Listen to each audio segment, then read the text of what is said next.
സുഹൃത്തുക്കളെ എല്ലാവർക്കും നമസ്കാരം. ഇത് ജോസ് സരിയത്ത്. ഒത്തിരി നാളായി കുറച്ച് നല്ല ബീഫ് കറി കൂട്ടിയിട്ട്.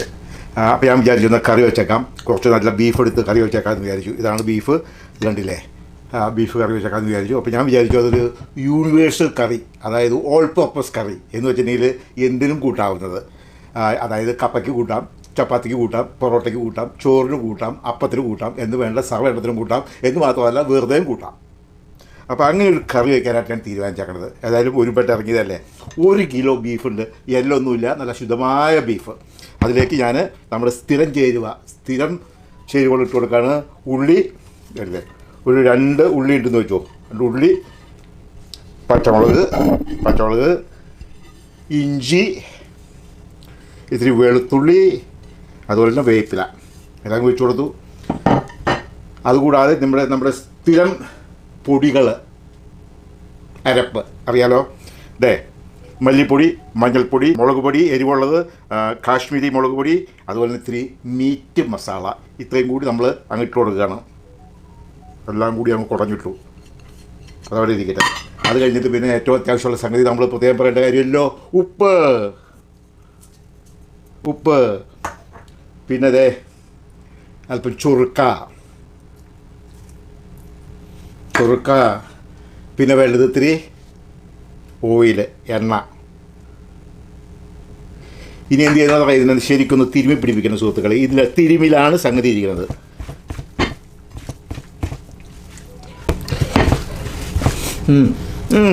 നല്ല മണം വരുന്നുണ്ട്. തിരുമുമ്പോൾ തന്നെ ഉണ്ടല്ലോ ആ പച്ചമുളകിൻ്റെയും വേപ്പിലയുടെയും മറ്റ് പൊടികളുടെയൊക്കെ മണവും കൂടി വരാം, മീറ്റ് മസാലയുടെയൊക്കെ.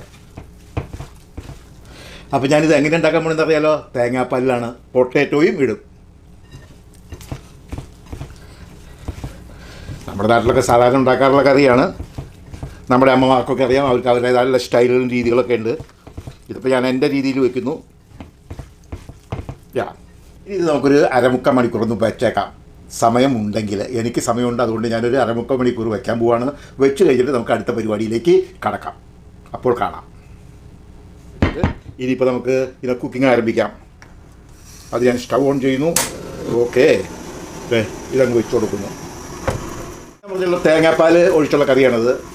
ഓക്കെ, പാല് കറി, ബീഫ്. നമ്മുടെ നാട്ടിലൊരു രീതിയുണ്ട്, 2ാം പാൽ അല്ലെങ്കിൽ 3ാം പാൽ ഒഴിച്ചു കൊടുക്കുകയാണ്. അപ്പോൾ നമ്മുടെ നാട്ടിൽ ഓക്കെയാണ്, കാരണം നമ്മുടെ നാട്ടിൽ തേങ്ങ പിഴിഞ്ഞുണ്ടാക്കുന്നതാണ്. ഇവിടെ അങ്ങനെയല്ല. ഇവിടെ നമ്മൾ പാല് കടയിൽ നിന്ന് മേടിക്കുകയാണ്. പാലെന്ന് വെച്ചിട്ടുണ്ടെങ്കിൽ ക്യാൻഡ് മിൽക്ക്. അതുകൊണ്ട് ഇതിൻ്റെ അകത്ത് വലിയ കാര്യമായിട്ട് പാലൊന്നും ഇപ്പോൾ ഒഴിക്കേണ്ട കാര്യമില്ല. അപ്പോൾ അതിന് വേണ്ടി ഞാൻ ആദ്യം ചെയ്യാൻ പോകുന്നത് അല്പം വെള്ളം ഒഴിച്ചു കൊടുക്കുക, അല്പം വെള്ളം. ഓക്കെ, പിന്നെ ബാക്കിയുള്ള വെള്ളമൊക്കെ ഇതിൽ നിന്ന് തന്നെ ഇറങ്ങിക്കോളും. വേണ്ടല്ലേ, ബീഫിൽ നിന്ന് തന്നെ ഇറങ്ങിക്കോളും. അതുകൊണ്ട് ഞാനിപ്പോൾ എന്ത് ചെയ്യാൻ പോകണു, അതുകൊണ്ട് ഞാൻ ഇത് മൂടി വയ്ക്കാൻ പോവാണ്. അടുപ്പെടുത്ത് മൂടി വെച്ചു. തീ ഒരല്പം മീഡിയത്തിൽ വയ്ക്കുക. അപ്പോൾ അതിൻ്റെ ജലാംശം മീറ്റിൽ നിന്ന് ഒന്ന് ഇറങ്ങട്ടെ. അപ്പോൾ നല്ല രുചി ഉണ്ടാകും. ആ ജ്യൂസ്, മീറ്റിൻ്റെ ജ്യൂസ് ഇറങ്ങുമ്പോഴത്തേക്കും നല്ല ടേസ്റ്റ് ഉണ്ടാകും.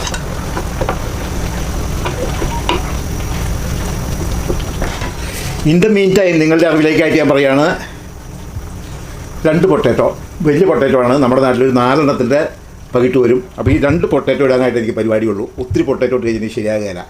ഒരു കൊഴുപ്പ് കിട്ടാനും ഒരു കഷ്ണം മീറ്റ് കൂടാതെ എന്തെങ്കിലും ഒന്ന് കടിക്കാൻ കിട്ടണമല്ലോ, ഒരു ടേസ്റ്റ് ഉള്ളത്. അതിന് ഏറ്റവും പറ്റിയത് ഒന്നല്ലെങ്കിൽ ചേമ്പ്, ഈ വലിയ ചേമ്പില്ലേ, അല്ലെന്നുണ്ടെങ്കിൽ ഈ സാധനം ചേമ്പാണെന്നുണ്ടെങ്കിൽ ഇത്തിരി കൂടെയും കൂടി ഒരു നോവൽറ്റി ഉണ്ടാകും, ഇത്തിരി കൂടെയും കൂടി ഒരു ടേസ്റ്റ് ഉണ്ടാകും. ഇതിപ്പോൾ ഞാൻ പൊട്ടാറ്റോ ആണ് ഇടുന്നുള്ളൂ. അപ്പോൾ ഇവനെ ഒന്നും കൂടി ഇളക്കി സമാധാനിപ്പിച്ചിട്ട് ഞാൻ ഈ പൊട്ടാറ്റോ ഒന്ന് ക്ലീൻ ചെയ്തെടുക്കാൻ പോവുകയാണ്. എങ്ങനെ വരുന്നു നോക്കട്ടെ. ഇതുണ്ട്, എന്തോരം വെള്ളം വന്നേ നോക്കിയേ. ഞാനൊരു 1/2 കപ്പ് വെള്ളം ഒഴിച്ചോളൂ. പക്ഷേ ബാക്കിയുള്ള എല്ലാം ഈ മീറ്റിൽ നിന്ന് ഇറങ്ങിയ ജ്യൂസാണ്. അതാണ് ഞാൻ പറഞ്ഞത്, നല്ല ടേസ്റ്റ് ഉണ്ടാകും, നല്ല ജ്യൂസി ആയിരിക്കും. ഓക്കെ, അതങ്ങനെ ഇരിക്കട്ടെ. അപ്പോഴത്തേക്ക് ഞാൻ ആ 2 പൊട്ടാറ്റോ ഞാൻ പറഞ്ഞത് ക്ലീൻ ചെയ്തെടുത്തിട്ടുണ്ട്. അവനെ ഒന്ന് നുറുക്കിയെടുക്കട്ടെ ഞാൻ.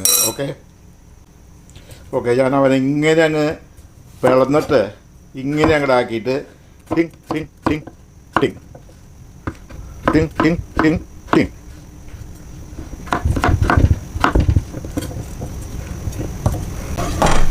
ഇത്ര മതി, ഇത്രതിൻ്റെ ആവശ്യമുള്ളൂ.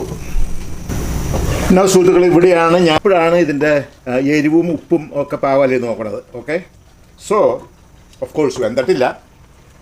അതുകൊണ്ട് ഞാൻ ചെയ്യാൻ പോകണമെന്ന് വെച്ചിട്ടുണ്ടെങ്കിൽ ഇതേ സ്പൂൺ എടുത്തിട്ട്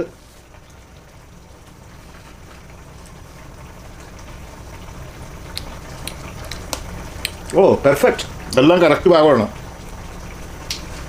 ഒരു പൊടിക്ക് എരിവ് കൂടുതലുണ്ട്, അത് നമ്മുടെ ഇത് ചെല്ലുമ്പോൾ മാറിക്കോളും. ഏത് നമ്മുടെ ഈ പൊട്ടാറ്റോ ചെല്ലുമ്പോഴത്തേക്കും, അതുപോലെ പാലും ചെല്ലുമ്പോഴത്തേക്കും അത് മാറിക്കോളും. തേങ്ങാപ്പാൽ ഇരുന്നുള്ള അരി നോക്കണേ.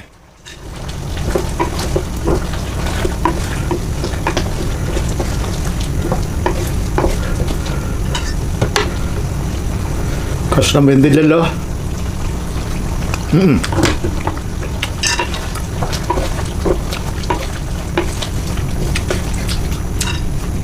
ആയിട്ടില്ല. കാര്യം എൻ്റെ അപ്പം പറയുവേ ഇറച്ചി വിറച്ചാൽ മതിയെന്ന്. പക്ഷേ എനിക്കത് പോലെ ഇത്തിരി കൂടി വേണം. ഇത്തിരി ആ മാംസ നാര് പതുക്കെ ആ നാര് ബ്രേക്ക് ഡൗൺ ചെയ്യും. അതാണ് അതിൻ്റെ രഹസ്യം. അപ്പോൾ കടിച്ചാൽ മുറിയാത്ത ഇറച്ചിയും കടിച്ചാൽ മുറിയും നല്ല വേണ പോലെ. ഇത് നോക്ക് കൂട്ടുകാരെ, എന്താ ബീഫിൻ്റെ കളറ്. ഓക്കെ, അതിൻ്റെ കൂടെ ഇപ്പോൾ നല്ല ഗോൾഡ് പോലെ ഇരിക്കുന്നതൊക്കെ നല്ല ഗോൾഡൻ കളറ്. ഇനിയിപ്പോൾ അതിൻ്റെ കൂടെ ഉണ്ടല്ലോ നമ്മുടെ ആ തേങ്ങാപ്പാലും കൂടി അങ്ങോട്ട് ചെല്ലുമ്പോഴത്തേക്കും എന്തായിരിക്കും കളറ്. മൈ ഗുഡ്നസ്, കണ്ടോ അവിടെ നിങ്ങൾ നീറി വേകട്ടെ എന്നാണ് ഞാൻ പറയുന്നത്.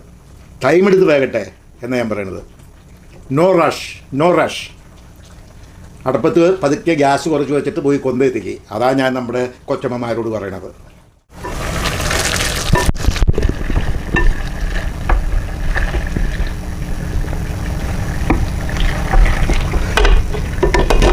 കഷ്ണം എടുത്തത് ഇന്ന് നോക്കട്ടെ എങ്ങനെയുണ്ടെന്ന്.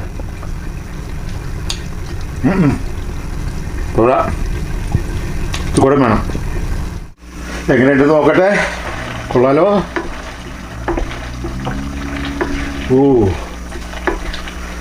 ഒന്നുകൂടെ എരിവും പുളിയൊന്ന് നോക്കിയേക്കാം. ഇപ്പോഴാണ് ഏറ്റവും നല്ല ചാൻസ്.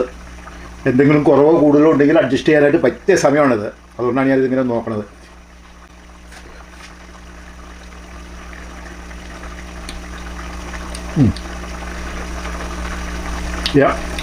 എന്താ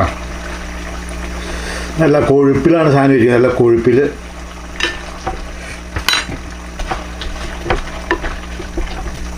ഒരു 5 മിനിറ്റ് കൂടി കഴിഞ്ഞിട്ടല്ല നമുക്ക് ഈ പൊട്ടാറ്റോ അന്ന് തട്ടാം. ഒരു 5 മിനിറ്റ് കൂടി കഴിയട്ടെ. ഓക്കെ, നല്ലവരായ കൂട്ടുകാരെ, എനിക്ക് തോന്നുന്നത് ഈ തവണ സംഗതി റെഡി ആയിട്ടുണ്ട്. അതിന് മുമ്പ് ഞാൻ അല്പം കൂടി ചൂടുള്ള വെള്ളം ഒഴിച്ചു കൊടുക്കുകയാണ്. ഒത്തിരി ഒഴിക്കരുത്, കുറച്ച്. ഓക്കെ, ഇതാ ഞാൻ പൊട്ടാറ്റോ അങ്ങ് തട്ടാൻ പോവുകയാണ്. This is what it is. അപ്പോൾ ഞാനിപ്പോൾ ചെയ്യുന്നത് ഈ പൊട്ടാറ്റോ വേകുന്നതിന് മുമ്പ് ഞാനൊന്ന് ഇളക്കി മിക്സ് ചെയ്തിട്ടാണ്. വെന്ത് കഴിഞ്ഞാൽ പിന്നെ നമുക്ക് പൊട്ടാറ്റോ അനക്കാൻ പറ്റില്ല, അത് പൊടിഞ്ഞു പോകും. അതുകൊണ്ട് അതിന് മുമ്പ് ഞാനിങ്ങനെ ചെയ്യുകയാണ്. ഇത് കഴിഞ്ഞ് ഇങ്ങനെ അല്പമൊക്കെ മുങ്ങിക്കിടന്ന് ചാറിൽ മുങ്ങിക്കിടന്ന് അവനങ്ങ് പതുക്കെ പൊട്ടാറ്റോ വേകട്ടെ, ധൃതി അടിക്കരുത്. ഇൻ ദ മീൻ ടൈം ഞാൻ വെറുതെ സമയം കളയാണ് എന്ന് വിചാരിക്കരുത്. താളിച്ചൊഴിക്കാനുള്ള പരിപാടി നോക്കുകയാണ് ഞാനിവിടെ.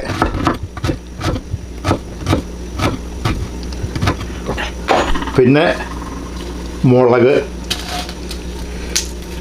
ഇതില്ലാതെ പറ്റുകയില്ല. അതിൻ്റെ അരിയൊന്നും ഇടണമെന്നില്ല.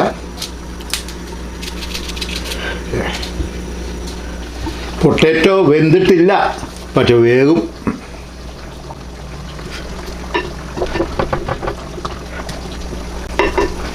എൻ്റെ സ്വഭാവം എന്നറിയാമോ, ഞാനൊരു കറി അടപ്പത്ത് വെച്ചിട്ട് പിന്നെ അവിടെ മാറൂല. അത് ഞാൻ ഓമനിച്ച് താലോലിച്ച് ഞാൻ അത് കംപ്ലീറ്റ് ആയിട്ട് കുക്ക് ചെയ്ത് ഫിനിഷ് ചെയ്ത് മാറ്റുന്ന വരെ ഞാൻ ആ അടുപ്പത്ത് നിന്ന് ഞാൻ മാറുകയില്ല.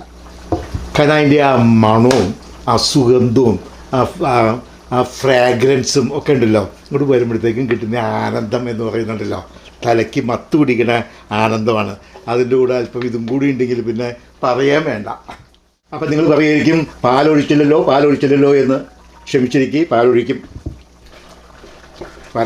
പാലൊഴിക്കാൻ വരട്ടെ, വരും. പാലൊക്കെ റെഡിയാക്കി ഇവിടെ വെച്ചിട്ടുണ്ട്. കറി 99% വെന്തിട്ടുണ്ട്, നിങ്ങൾക്ക് കാണാം. ഇനി ഞാൻ നമ്മുടെ 100% ശുദ്ധമായ എന്ന് ഞാൻ പറയുകയില്ല, പക്ഷേ ഇത് നമ്മുടെ നമ്മുടെ തായ്ലൻഡുകാരുടെ മിൽക്കാണ്. അങ്ങോട്ട് ഒഴിച്ചു കൊടുത്തു. ഇനി ചിലർ പറയും തിളപ്പിക്കരുത്, തിളപ്പിച്ചാൽ പിരിഞ്ഞു പോകുമെന്നൊക്കെ. I don't believe it. നിങ്ങളുടെ എല്ലാം അനുവാദത്തോടു കൂടി ഞാനൊന്നും കൂടി അതിൻ്റെ ആ ടേസ്റ്റ് ഒന്ന് നോക്കിക്കോട്ടെ കേട്ടോ. ഓ ഓ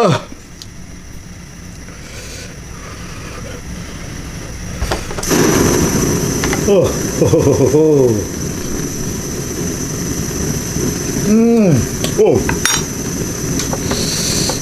ഞാൻ വെറുതെ ഷോ ഒന്നും കാട്ടുന്നതല്ലാട്ടോ സുഹൃത്തുക്കളെ. എനിക്കുണ്ടല്ലോ ടേസ്റ്റ് വായിലിങ്ങോട്ട് വരുമ്പോഴത്തേക്കുണ്ടല്ലോ ഓ ഇത് ശരിയായി. ഇനി ഞാൻ ഇതിൻ്റെ അകത്ത് ചെയ്യാൻ പോകുന്നത് ഇതിൻ്റെ അകത്ത് ഇത്തിരി വാട്ടി ഒഴിക്കാൻ പോവുകയാണ്. അപ്പോൾ അതിനു വേണ്ടിയിട്ടുള്ള സന്നാഹമാണ്. ഞാനിവിടെ എല്ലാം റെഡിയാക്കി വെച്ചേക്കുന്നത് നിങ്ങൾ കണ്ടു. ഇനി അത് വാട്ടി ഒഴിക്കാൻ പോവുകയാണ്. സംഗതി വാങ്ങുകയാണ് ഞാനിപ്പോൾ. ഒഴിച്ചുകൊടുക്കാൻ നമ്മുടെ ഏറ്റവും ചെറിയ പാത്രമാണിത്. ഞാൻ എൻ്റെ ഇത്തിരി വെളിച്ചെണ്ണ ഞങ്ങൾ ഒഴിച്ചു കൊടുക്കാൻ പോകണം. ഞാൻ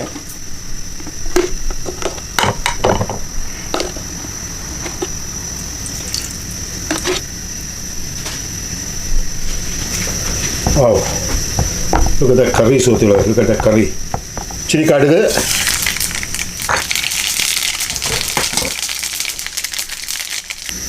കടുക് പൊട്ടി, ഇച്ചിരി നമ്മുടെ മുളക് കൊടുത്തു, പിന്നെ ഒരു ഇച്ചിരി ഇട്ട് കൊടുത്തു. ഇതാണ് മൂപ്പിക്കലിന് വേണം മക്കളെ.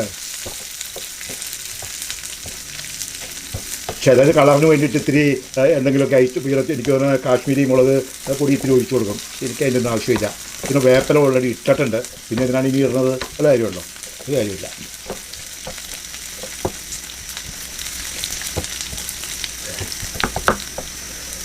Good, I am happy.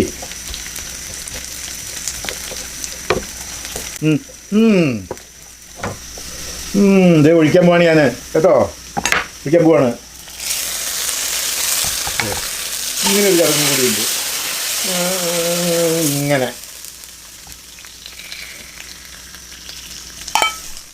എൻ്റെ മക്കളെ ഒന്നും പറയണ്ട. അപ്പാപ്പന് തീരെ വിശപ്പില്ല, എല്ലാവരും പറയാലോ. അതുകൊണ്ട് ഞാൻ ഒരു ചപ്പാത്തി എടുത്തോട്ടുള്ളൂ. 4 മടക്കിയതാണ്. ചപ്പാത്തി ഇത്തിരി ബട്ടറിലാണ് ഉണ്ടാക്കിയിരിക്കുന്നത്, ചുട്ടെടുത്തിരിക്കുന്നത്. പിന്നെ ഈ ബീഫും കൊളസ്ട്രോൾ ഉണ്ടാകാതിരിക്കാൻ വേണ്ടിയിട്ട് ഭയങ്കര ഒരു ഡയറ്റിലാണ് ഞാൻ. അതുകൊണ്ടാണ് ഞാനിങ്ങനെ ഒരു ലഘുഭക്ഷണം കഴിക്കാമെന്ന് വിചാരിച്ചത്. അപ്പോൾ ഞാൻ ഇന്നുണ്ടാക്കിയ നമ്മുടെ ബീഫ് എങ്ങനെ ഇരുന്നൊന്ന് നോക്കാം.